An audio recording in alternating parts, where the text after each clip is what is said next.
So now it's time to turn it up. Surf the radio waves as we begin to burn it up. We all up in your area like landscape, definitely bringing you the pancakes. It's a mandate that you tune in. It's time to move out so we can move in and recognize that this is no illusion. I'm here to clear the air so that there is no confusion. It all started off in the book of Genesis when Jacob was wrestling with who he thought was his nemesis. And when the man saw he couldn't overpower him, he touched his hip but he really couldn't devour him. And from that point, then we hear a name change, rearrange the game, so now we gotta change lanes. So I'm here to let you know it's time to listen to the Pancake and Powerslam show. Let's go! Turn it up, turn it up. It's the Pancake and Powerslam. Turn it up, turn it up. It's the Pancake and Powerslam. Turn it up, turn it up. It's the Pancake and Powerslam show.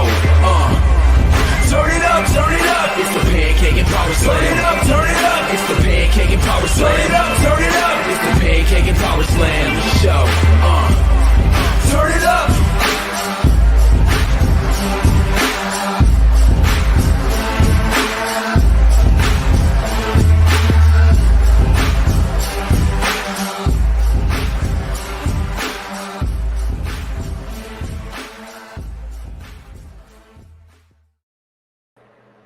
Episode 468, ladies and gentlemen. It's Dr. Chris Featherstone. This is the Pancakes and Powerslams show. We are live and living, color getting funky like a monkey every year. Wheel, baby. Yeah, baby. That's what we do. You know what that's what we do, baby.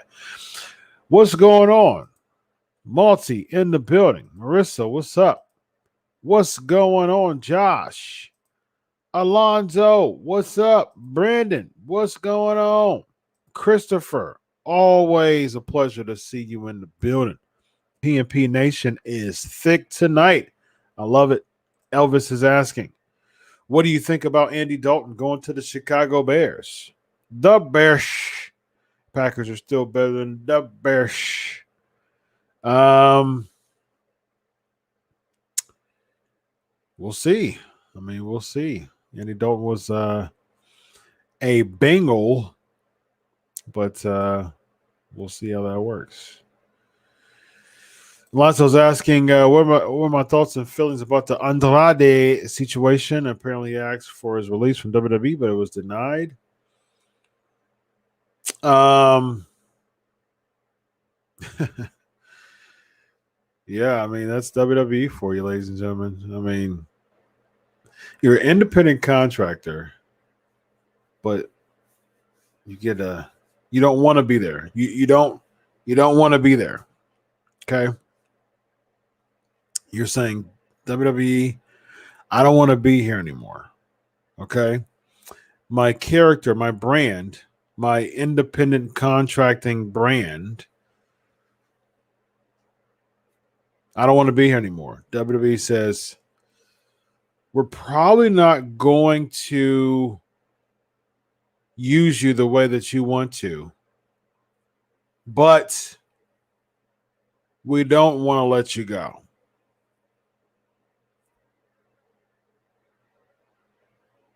That's absolutely ridiculous.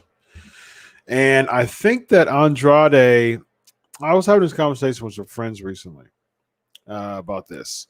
I think Andrade would be really cool to be, if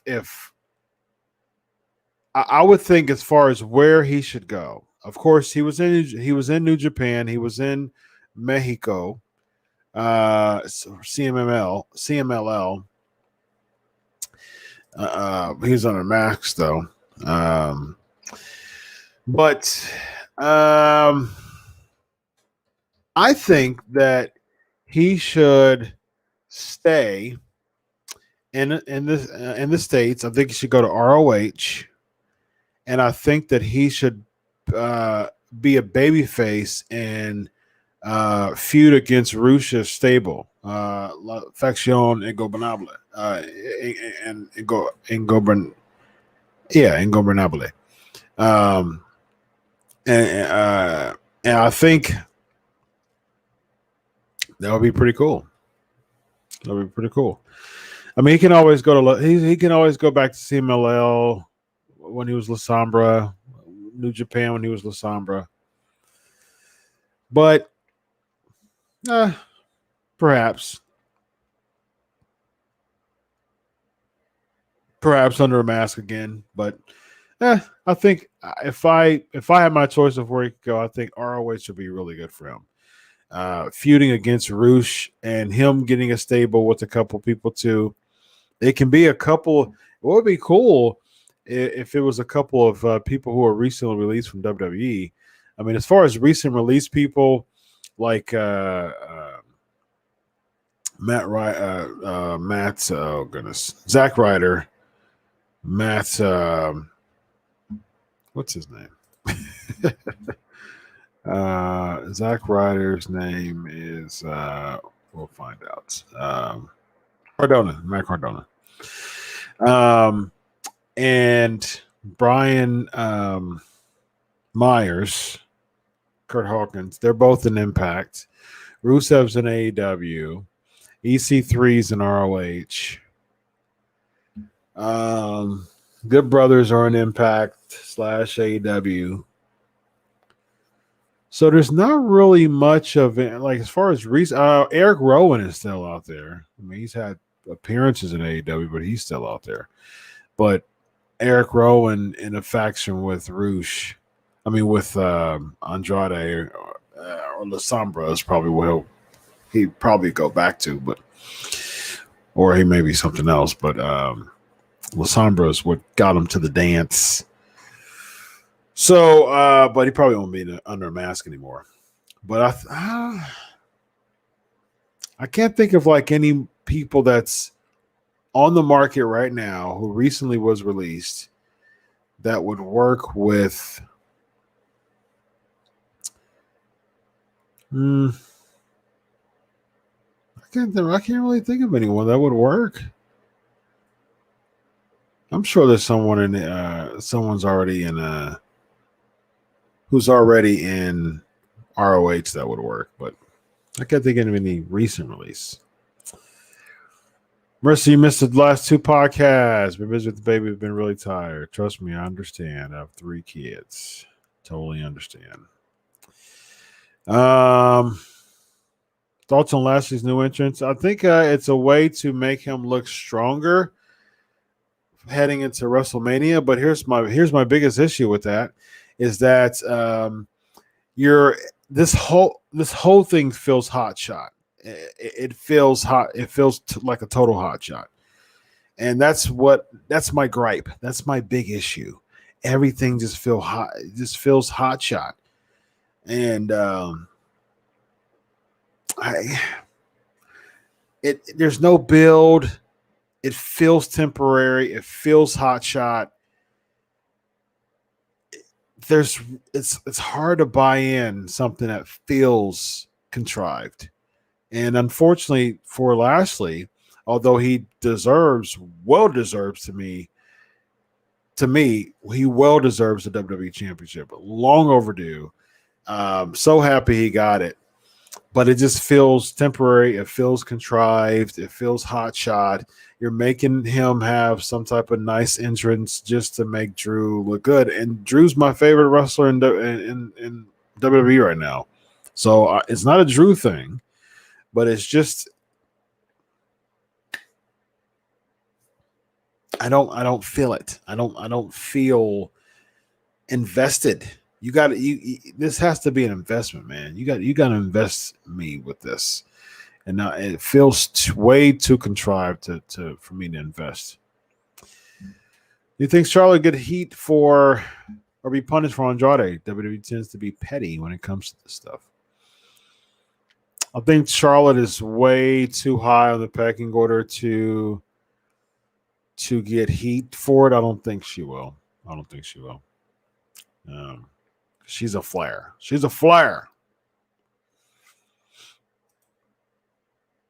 What 2 wrestlers would I like to be inducted in this year's Hall of Fame, and why? I would like Vader and the full-blooded Italians. My choice would be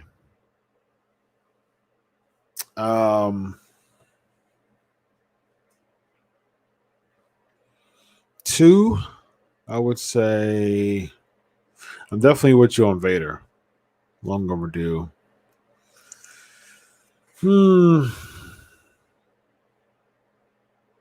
I guess we already have a headline if you're counting next year. If you're doing like 2 years in a row, yeah, I guess if you're doing that 2 years in a row for one ceremony, I think you want to do someone like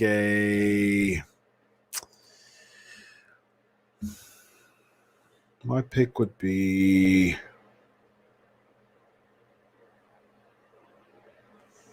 I would say Bulldog, but he got in last year. Owen. Yeah. Owen and Vader. Although they're both posthumous, they typically only have one posthumous. So as far as someone who currently is alive, who hasn't been in the Hall of Fame, I would do the Steiner brothers, although Scott Steiner is pretty much blacklisted from the WWE. But I would do the Steiner brothers. I think you go. Who else is out there? Who else is? I would say Christian, but Regal. There you go. I think you go Regal. Regal should be in the Hall of Fame, 100%. I would do Vader and Regal. There you go. What's up, Aaron? What's up, Anthony? Great to have both of you on the show. Keith, what's up? Well,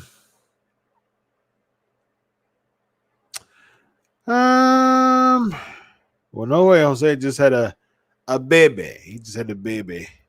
So he probably won't be around for a while.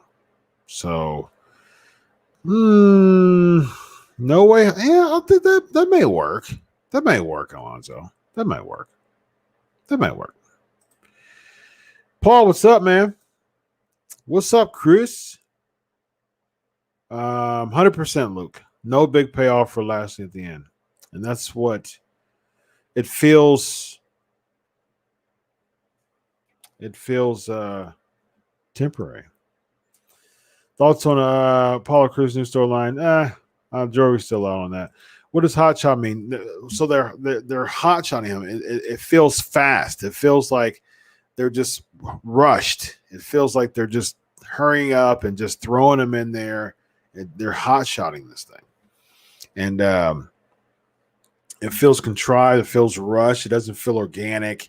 It just feels like they're just hurrying this thing up. So that's what I mean by hot shot. Have you heard about WWE having a crowd for WrestleMania? What are your thoughts on that? Think it should happen with COVID in the air? I definitely think it should happen with COVID in the air. I think that there's definitely measures that is going on now to do their best, for us to return to normalcy. So, yeah, I mean, it was supposed to be 25 to 30. Now I'm hearing up to 45,000. And now I'm hearing even perhaps more because they're starting to become fuller stadiums that are filling up. Florida's their restrictions are being a lot loose for sporting events. So, from what I heard, they're only going to do limited tickets, and I heard the reason why they changed the ticket sales was because they want to open even more seats. So we'll see. What are my thoughts on it? I guess we'll find out when I make an announcement soon.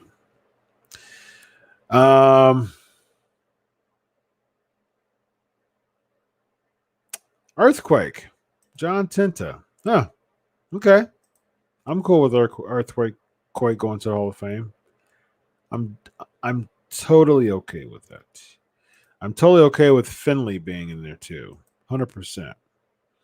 I'm aware that Martha doesn't want Owen in the Hall of Fame, but I think he should be in the Hall of Fame. I think not having him in the Hall of Fame. I understand why Martha is very upset about everything that's happened. I totally understand. I get it. But at the same time, I do think that you don't want to take Owen's achievements away from what he did because it's like you did all that work. You know, what did you do it for? You left a legacy. I think his legacy should be sealed, or his legacy should be honored in the Hall of Fame. So I wonder if he's in the Pro Wrestling Hall of Fame. If anything, the Pro Wrestling Hall of Fame. Let's see.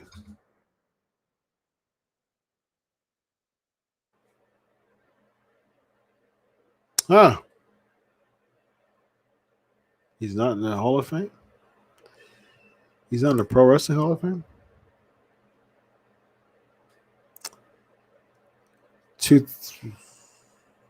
Huh.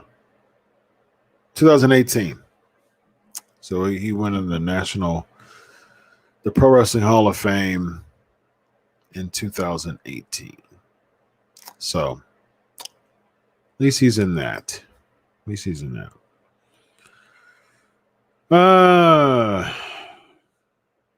Christopher's asking, I heard you and Russo talk about this, but I loved how they brought Asuka back and let her look good as if not better than she used to, than what she used to be a beast. Yeah, absolutely. I put that over hardcore on Raw. That was the best part of Raw to me. 100% hands down, the best part of Raw was that segment. And Shayna Baszler's, she's a bad girl type of feel, dominant, and I think it's cool. I think that was one of those things in the back, like, look, you legitimately like dislodged my tooth, so I need to get my receipt back. Like she probably was trying to lobby that, which if she was doing that, I think that was a good deal. That was probably a good idea. And whoever lobbied it, if she did or somebody did it for her, whoever, kudos to you, because this is how you build a character. You make them look dominant, not 50-50. Everything, I say this all the time to people I talk to all the time, daily about wrestling. 50-50. Everybody feels 50-50. The best person on the WWE roster right now is Roman Reigns. Why? Because he's the only person other than Edge, who's still kind of like that part-time role to me. But everybody feels 50-50. Even Drew feels 50-50 now. Everybody except for Roman Reigns feels 50-50. And that is very, very sad because now you don't have that person that helps the babyface get some comeuppance, or goes to that next level. I was having a conversation with a good friend recently, like as far as Drew McIntyre. Drew McIntyre, it's hard as much as I'm a Drew guy. It's hard to think about Drew McIntyre making it to that next level because there's nobody for him to dance with that is strong enough and dominant enough and legendary enough to make him get to that next level. If we think of Hogan, Andre was the one that catapulted him because of his namesake. If we think of Warrior, Hogan, or even Rude, but that you had to have that person, especially that heel. Hogan and Warrior, that torch passing moment was more Hogan's namesake and Hogan on his way out and doing movies and stuff like that, and then Warrior being the heir apparent to that. That didn't happen, but it was supposed to be at least. But it's that person, Sting, Flair, and it's like when you think of those very legendary baby faces from back in the day, even um, um, like a Bruno back in the day, you know, with um, Billy Graham. You know, I mean that was really big, and so you know it's that heel that either is legendary enough to put you over or you can dance with that really makes you shine and really takes you to that next level. Even with the Warrior, Rude was you know, remember the SummerSlam matches and the steel cage match. Rude was a really good uh dance partner for the Warrior to really help him move to that next level. And so I think it's one of those things, man. Even Taker, when Jake was heel with the whole "Trust Me" gimmick, you know, that really helped him as a baby face. You have to have someone who has a very dominant or very uh, uh, compelling or successful or kind of larger than life feel as a character to really boost you up that next level. But there's nobody in the WWE that can really help Drew boost to the next level. Look, they tried Randy Orton, they tried Goldberg, you know, and I'm a Goldberg guy. They tried Goldberg, they tried Rollins, they tried Lashley last year, and over, person after person after person. He lost to Roman. That match at as much as I want Survivor Series to stay, it's just another bragging rights to me. It's terrible. It's terrible. SummerSlam, Survivor Series is an absolutely terrible concept now.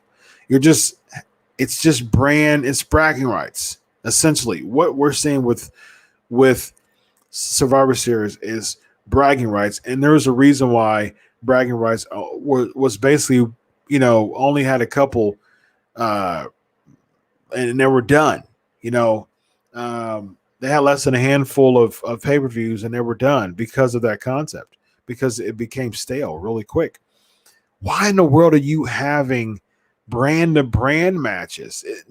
Survivor Series for a number of years, when they started doing this brand to brand stuff, it means nothing now.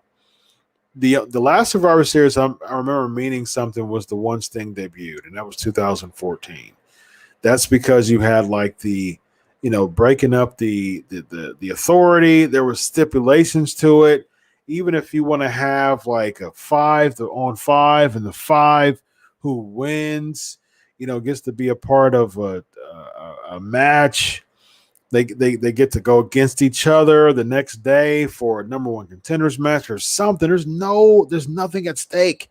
There's no stipulations for Survivor Series, and it's making the pay-per-view look like absolute trash, man. And so they really need to do a much better job with that. Steven, what's up? Steven, are you a first timer? We always give our first timers some love. If you're a first timer, let us know, and we give first timers some love in PNP for sure. Lots of awesome questions in the gallery, the PNP Nation gallery.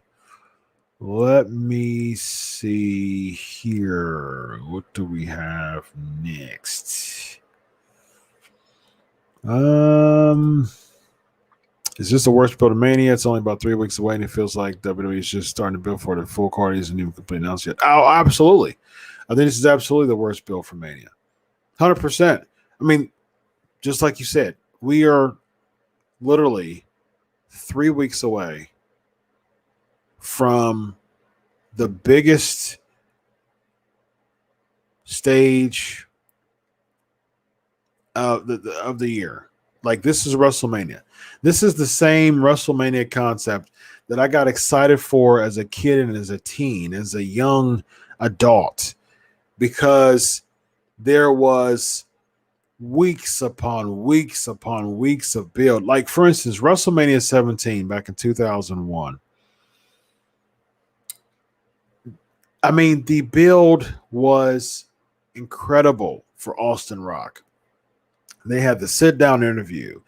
They had the we're kind of cool, but you're just one mistake away, and all of a sudden the my way type of thing, and then this time I'm gonna let it go all out, and then you're punching back and forth. The promo for that, it was amazing, and that was built weeks upon weeks upon weeks upon weeks.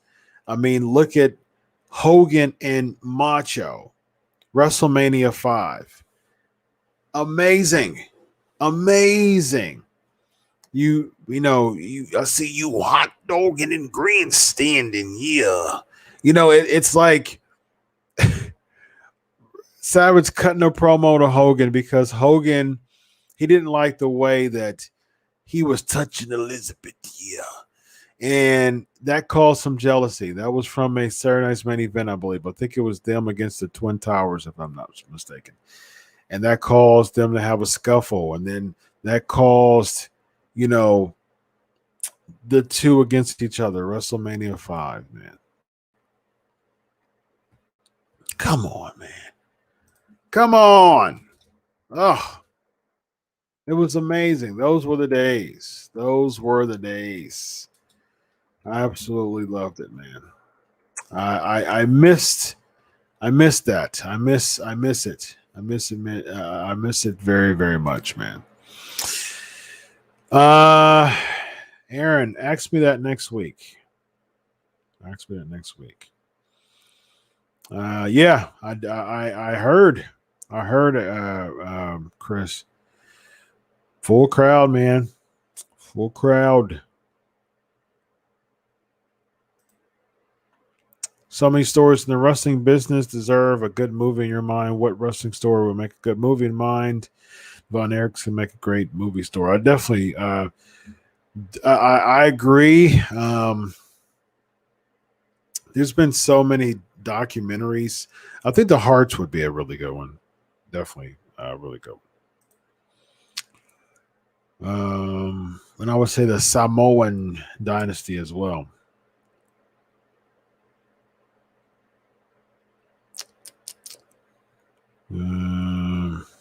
See, the thing, Alonzo, I wouldn't. There's no way I can put. They deserve, like Chris Benoit deserves to be in the Hall of Fame based on his in-ring skills. Yes, but I definitely wouldn't compare Owen Hart with Chris Benoit. It's two entirely different things.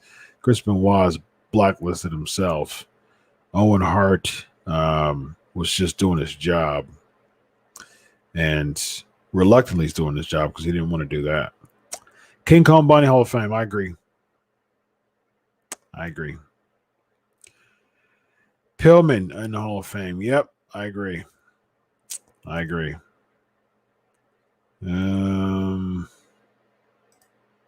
Yep, I agree.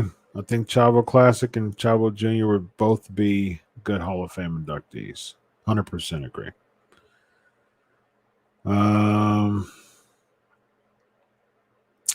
And that's true. I think that's a good point, Aaron. Did they low-key sneak Owen Hall of Fame as Hart family, but he is well overdue to be in. I don't think the Hart family's in the Hall of Fame. I know Brett's in. I know Stu's in. But I don't think that they were inducted as a family. I know that the Von Erichs were inducted as a family. But I don't think... Oh, yeah, they did put... Yeah, they did. Let me see. I think they did put Bruce in there in 2014. Let me check.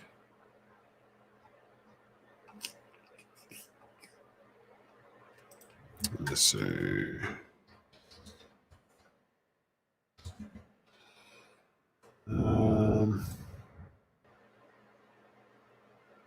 Let me find out here. Mr. T, Carlos Colon, Razor Ramon, Jake Roberts, Paul Bear, Lita, Ultimate Warrior.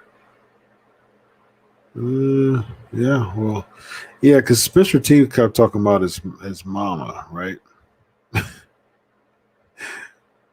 He kept talking about his mama. No, the Hart family.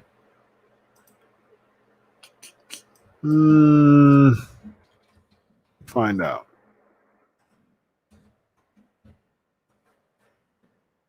Yeah. So they never got into. Yeah. They never got in. They never got together as a family. Stu's in, Brett's in. No Bruce. No. I mean, be honest with you. I mean, Bruce. He's not really a Hall of Famer. I wouldn't say. As far as his WWE achievements, his Calgary Stampede and stuff, sure thing, absolutely. What I think of current Mania card? You're hearing that's the worst Mania card ever. What do you think? WWE can do better, bring some form of talent. So, from what I heard, they are supposed to be bringing a lot of legends for WWE for Mania. That's the plan. I don't know if they're still going to do it, but they said they're supposed to bring a lot of legends in. As far as the current Mania card, I'm just not interested. I mean, the interest of me. I mean, I've been to 3 Manias before. Okay, so going to WrestleMania is always thrilling. I'm a journalist. I'm a podcaster. So, so the WrestleMania weekend is like the big moment for me as a wrestling journalist. It's like the grandest moment. It's super thrilling. I get to travel. I get to do. I get to bounce from event to event. I'm super tired. I'm super exhausted. By the time that I'm done with Mania, I'm like ready to come home and then crash, and go to sleep. But at the same time, there's not a lot going on with that this year. I usually do either Hall of Fame coverage, NXT coverage, ROH coverage. I was going to go. Well, I had my ticket in my Airbnb last year and my rental about to be done. All that done with, and just waiting on the ticket. And they didn't sell it because they shut everything down because of COVID. So I was ready for that. I was excited for it, and so I get to relive that, and possibly do that again. But we'll see. But yeah, it's one of those things that.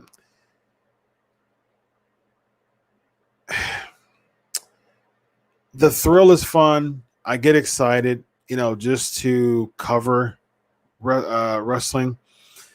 But like I wasn't Kofi Mania got me excited about being in New Jersey. I was excited about that. My first Mania that I covered was 2017, which was 33. That was actually a pretty solid. I thought 33 was probably my second best Mania. I really liked 33, just probably because that was my first Mania, and I was super thrilled. But I think Mania as a card from top to bottom was pretty solid.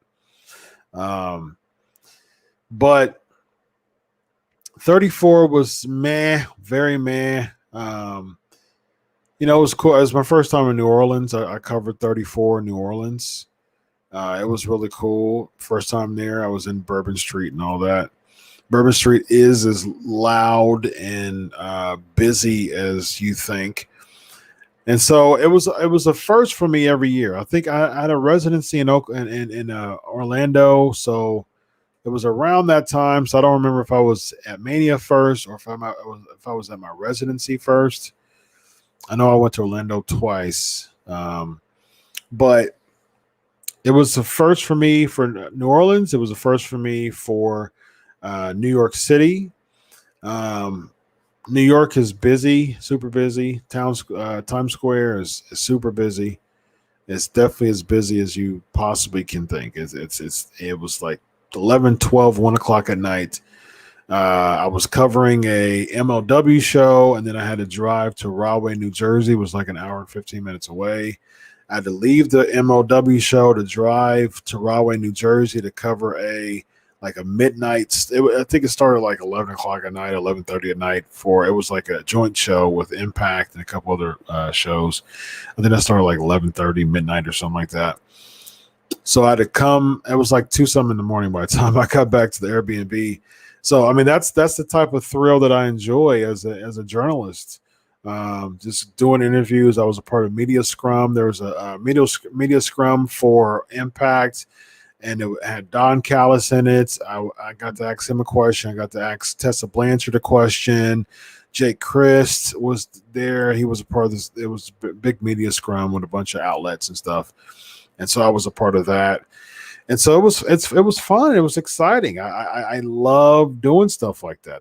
That's a dream of mine. That's a passion of mine. I dreamed all of my life to do that.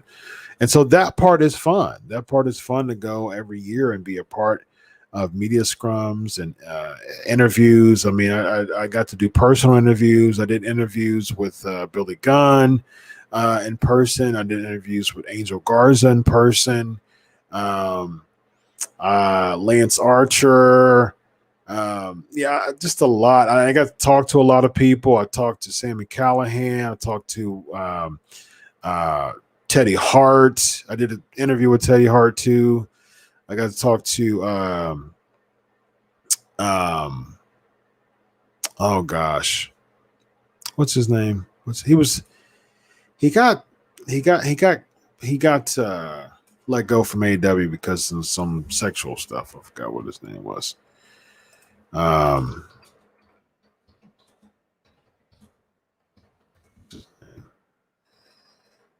Jimmy Havoc. Yeah. I got to talk to him.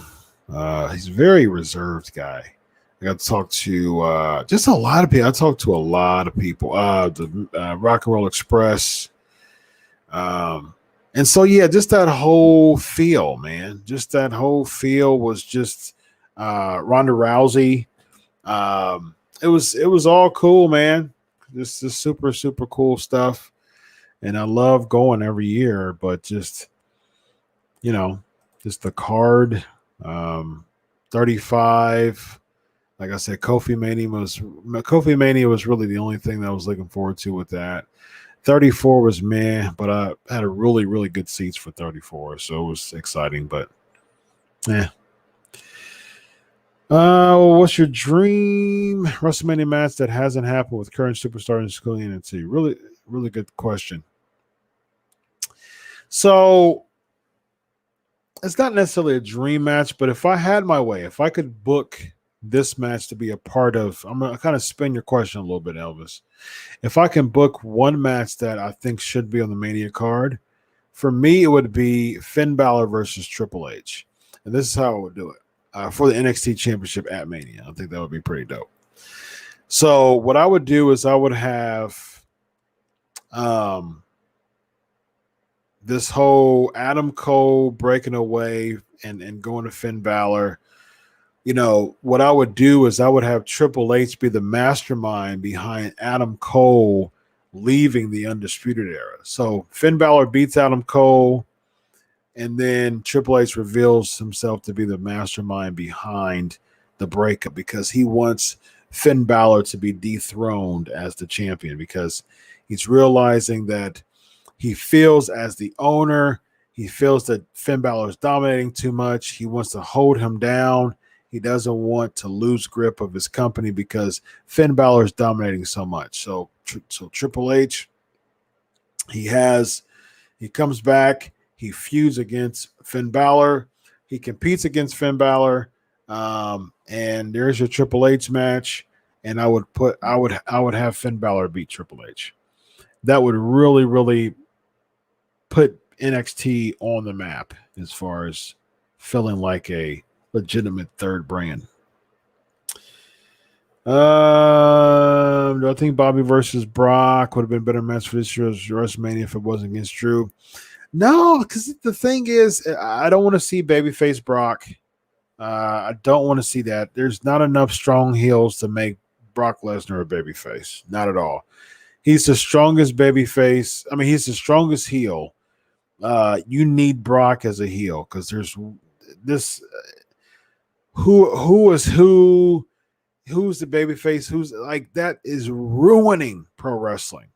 You need strong baby faces. You need strong heels. That's the reason why there's been such a gradual mass exodus out of pro wrestling from 25 years ago, 30 years ago, because the character and the emphasis of characters have drastically decreased. And it's very, very sad. And so as much as you possibly can right now, hold on to your baby faces, hold on to your heels, and don't just have a bunch of flip-flopping, 50-50 crap. This person goes against this person. Just we're settling for less at this moment. And I'm not going to settle. You need to build your characters if you want this thing to be successful. Otherwise, you'll have more people leave the business as far as fandom is concerned, as far as viewership. And a Bobby versus Brock match that's not been built just for namesake, WWE isn't that strong to just have namesake matches anymore. They're just not. They're just not.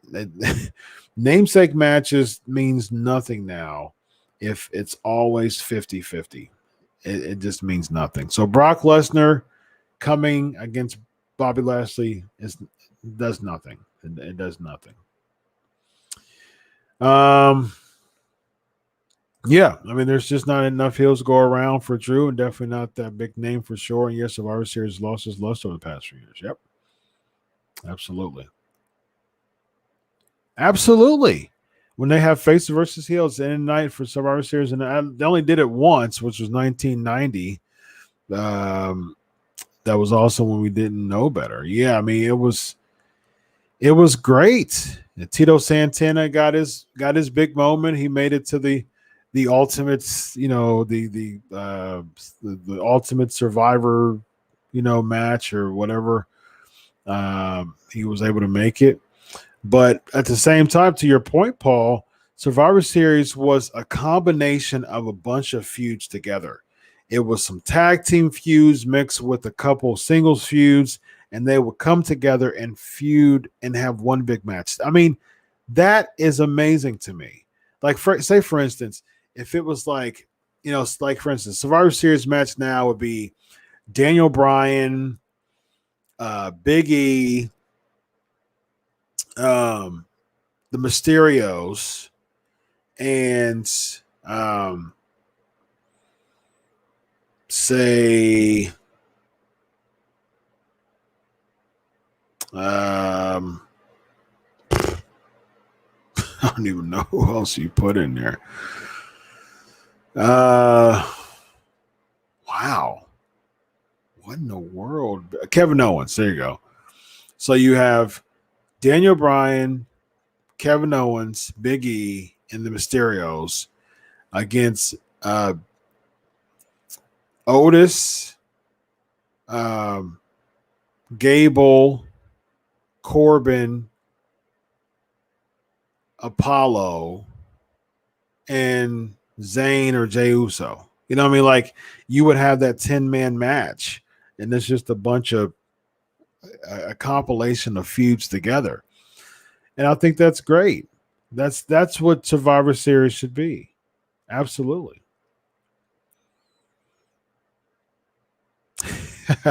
Right. Classic.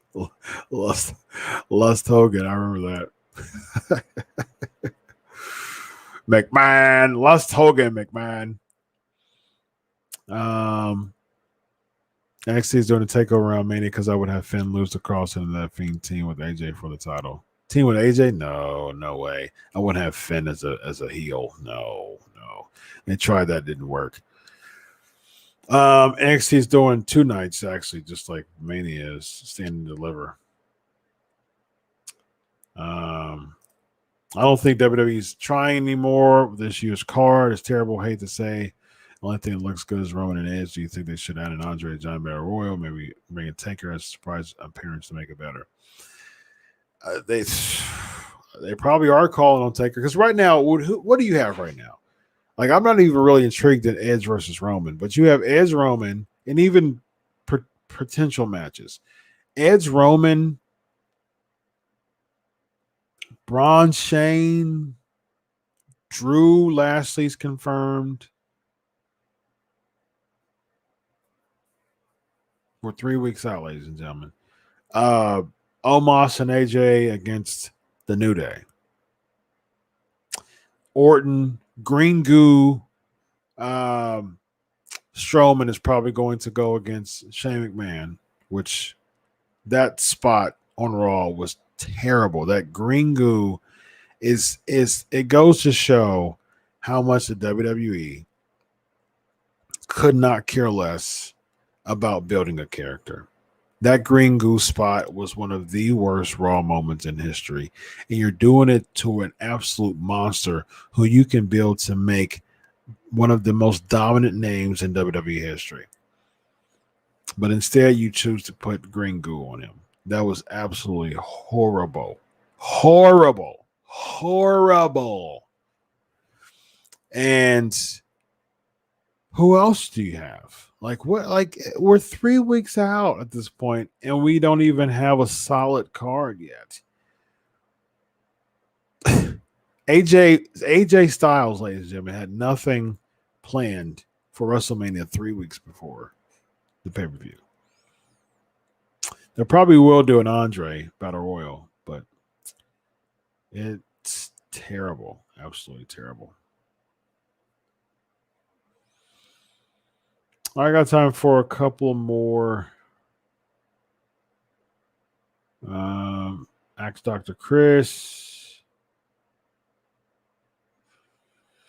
Do you think Tessa Blanchard comes to WWE? From what I remember,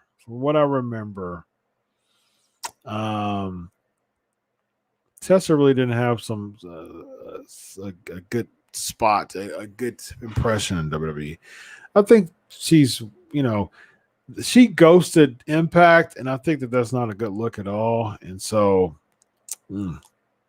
for her to ghost Impact and not show up anywhere in the States since, it appears to me that companies aren't really willing to put a lot of stock in her. I think eventually she'll come to AEW or WWE, but it seems like they haven't really put a lot of stock in her because of potentially her ghosting. That's what I was saying. It's terrible. I mean, Braun Strowman's. I was thinking about just people who were falling from grace, who fell from grace over the past year. I do that a lot of times when it comes to WrestleMania every year. Like who's like I look at different cards, I look at different people who has fallen from grace since last year's Mania. I would definitely say Braun Strowman, number one. Sami Zayn, because he was actually Intercontinental Champion, if I'm not mistaken, or at least around there. I think he was Intercontinental Champion last year. John Morrison in The Miz.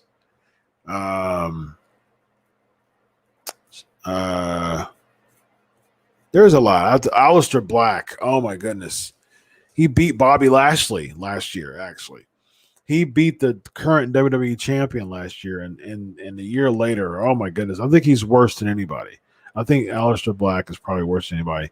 Probably Andrade too. He was in there. He's fell from grace.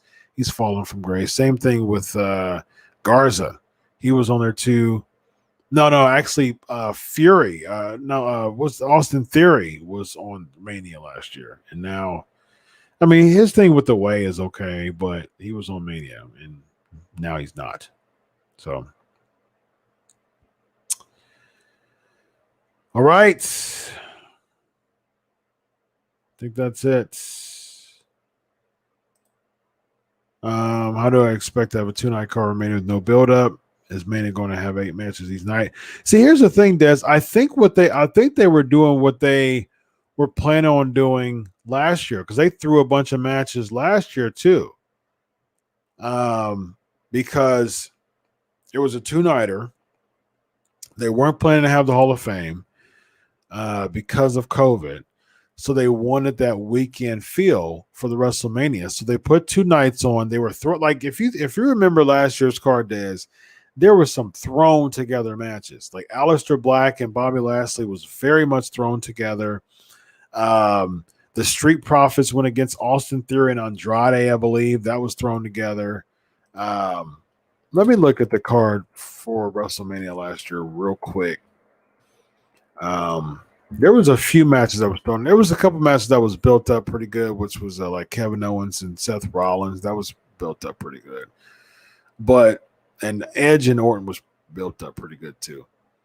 But there was a bunch that was just really put together, thrown together. Elias and Corbin was thrown together.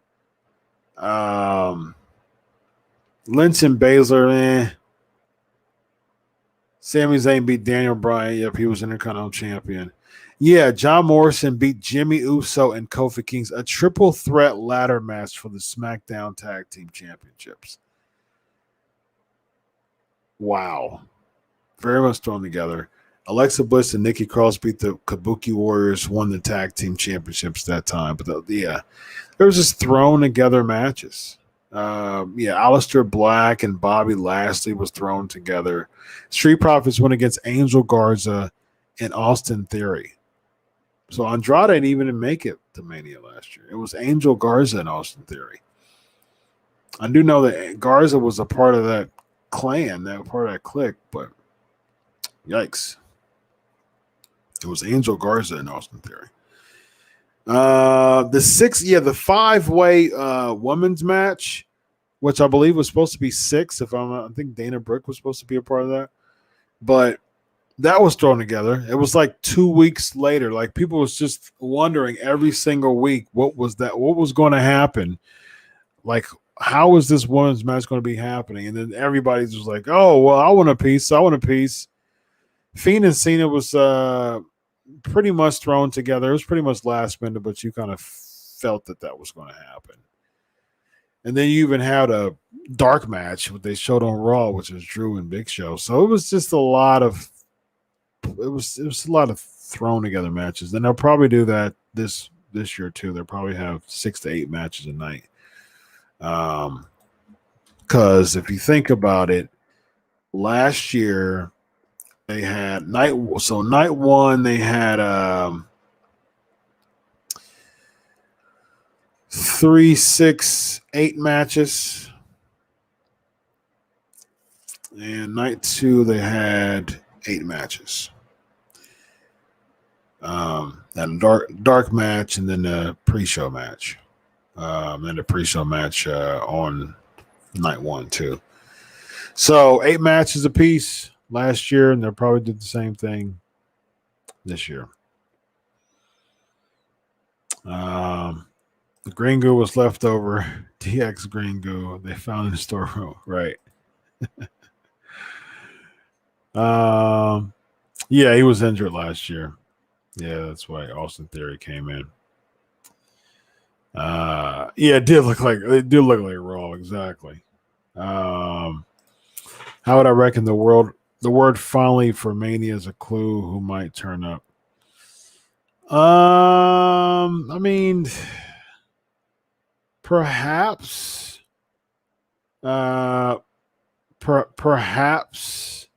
Taker for like an appearance or something. Maybe a lights off choke slam type thing. But where do you even put that at right now? But I don't know. It's just, and who else do you bring? Do you go back to that tired well and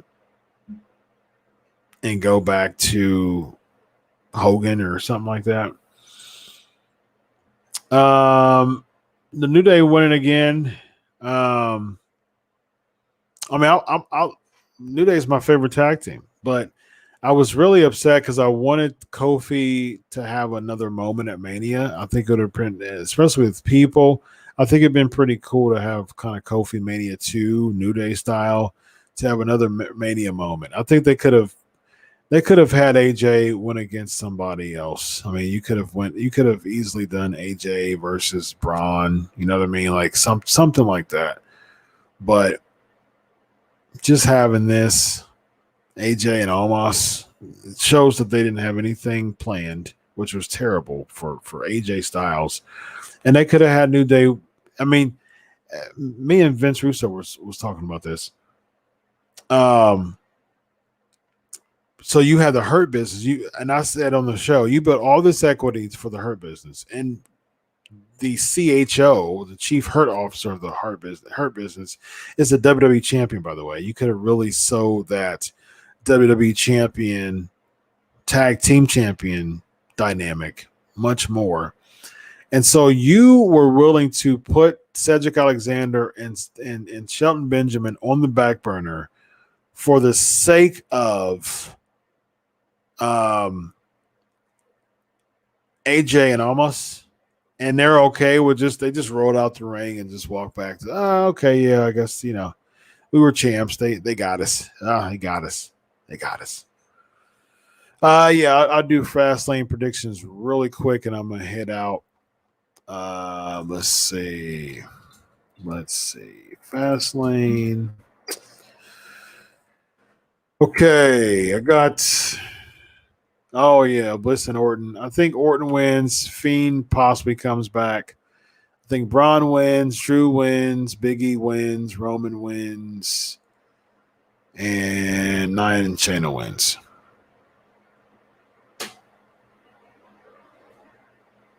Although they do champ, they might do champ versus champ for Banks and Baszler, but that's maybe the least predictable match, which I think Jackson Baszler will win that match with.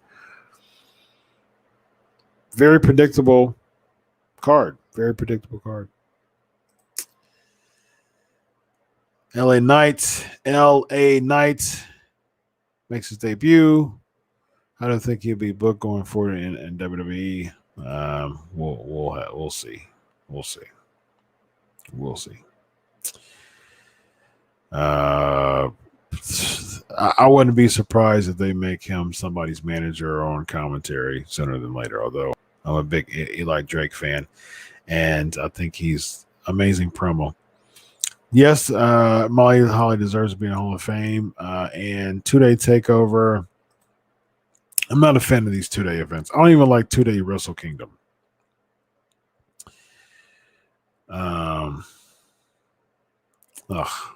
It is stale. I agree. No, because what? Does that lead to Taker Roman? No.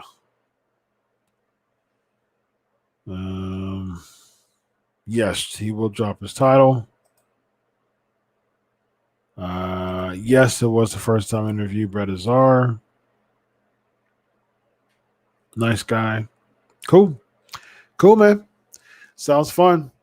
Well, on that note, I'm gonna head out. It's been fun as always. Please show your support by hitting up the Patreon, or if you want to do a one-time donation, it's just simply PayPal. You can PayPal me here. So if you want to do a one-time donation as a thank you for this show, that is great. Or if you want to do Patreon, there you go. Those are the two outlets there. One time or reoccurring.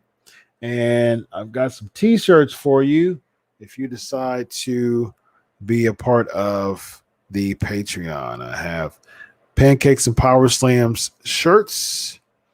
It's branded. I have black and gray, just like this, with the Pancakes and Powerslams logo.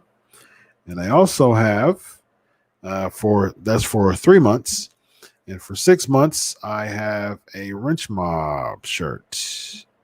Wrench Mob. Let's get the W out here. There you go.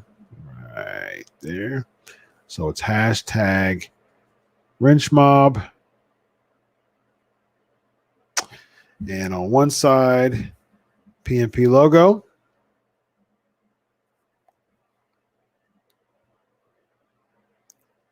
PNP logo on one side. get it out here.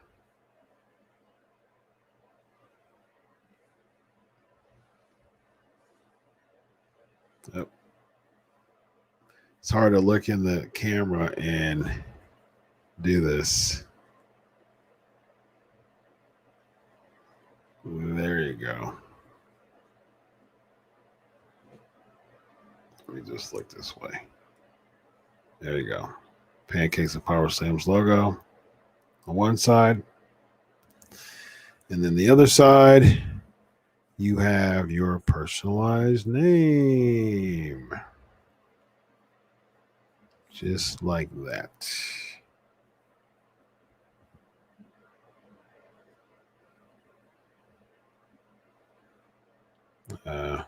There you go.